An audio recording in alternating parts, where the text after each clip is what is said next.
CFAs. You wonder why a stock like Netflix can go down after beating earnings?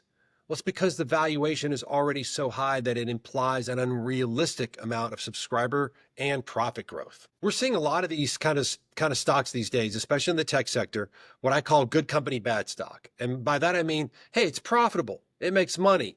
It's got strong economic earnings, strong return on invested capital, maybe even trending up. But the valuation of the stock is implying those great profits and 600% more. Specifically for Netflix, the price of the stock is 6 times the no growth value. The no growth value is effectively the value of the business if you assume profits stay flat. And so we like to value businesses on that metric so that we can get a sense of how big is the difference between the price and that no growth value.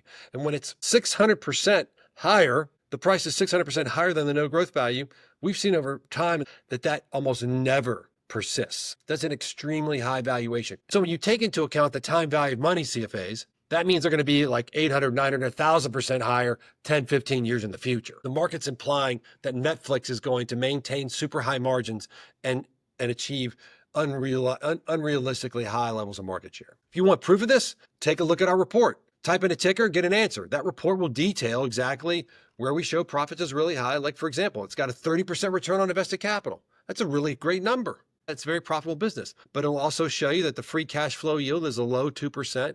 The price to economic book value is 6.0, and the market implied growth appreciation period, it's more than 100 years. In other words, the business has to grow revenues and profits for more than 100 years at consensus rates to justify the stock price. That's how expensive it is.